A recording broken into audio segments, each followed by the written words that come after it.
যে এক সময়ের বিএনপির সেই প্রথম দিকে যখন ছিল শহীদ রাষ্ট্রপতি জিয়া রহমান, তার আমলে যিনি এমপি ছিলেন, দীর্ঘদিন বিএনপি রাজনীতির সাথে সম্পৃক্ত ছিলেন, এখন দীর্ঘদিন প্রবাস দিন যাপন করছেন, তারপরও রাজনীতির সাথে সম্পৃক্ত। তো তিনিও এই আসনে প্রার্থী ছিলেন। তো তিনি দেখা করেছেন আমাদের চেয়ারম্যানের সাথে এবং দেখা করে তার প্রতি তিনি সমর্থন করে তিনি উদ্যোগ করেছেন। তো তার মুখ থেকেই আপনারা শুনবেন। এখন আমি আনিসুজ্জামান খোকনকে তার বক্তব্য দেওয়ার জন্য অনুরোধ করব।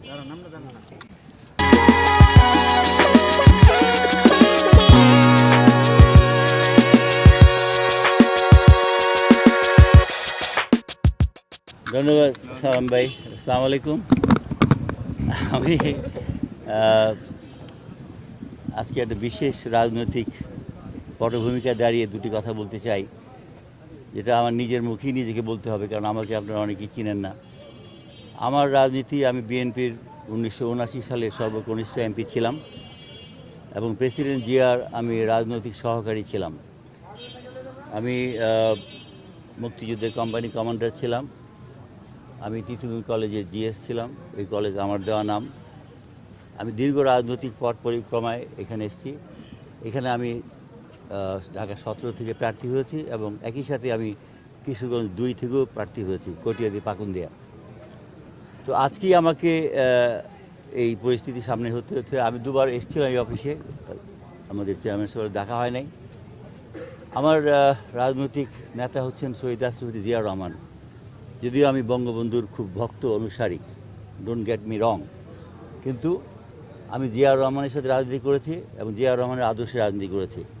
যখন তারই ছেলে তারেক জিয়া এখানে এমপি দাঁড়িয়েছে, আমি তার প্রতিপক্ষ এমপি দাঁড়িয়েছে, এটা আমার কাছে একটু বিব্রতকর। কারণ যে শহীদ জিয়ার রাষ্ট্রপতি ছিলাম, তার খুব ঘনিষ্ঠ ছিলাম, তার রাজনৈতিক সহকারী ছিলাম, সেই হিসাবে যদি তারই সন্তানের সাথে আমি রাজনৈতিক মানে প্রতিযোগিতা করি, তাহলে এটা একদিকে আদর্শগত বেমানান।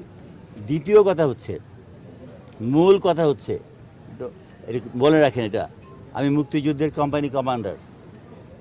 আমি তিতুমির কলেজ ছাত্র সংসদের জিএস। স্বাধীনতার জন্য জিন্নাহ কলেজকে আমি তিতুমির কলেজ নাম দিয়েছিলাম 1970 সনের 31শে ডিসেম্বর।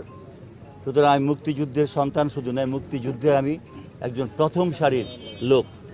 সেই মুক্তিযুদ্ধের বিরোধী যারা আজকের বাংলাদেশে টাকা এবং বিদেশি সাহায্য নিয়ে তারা রাষ্ট্রীয় ক্ষমতা দখল করতে চায়, আমি সেইটাকে মেনে নিতে পারি না। সেই চেতনার থেকে, সেই মানুষ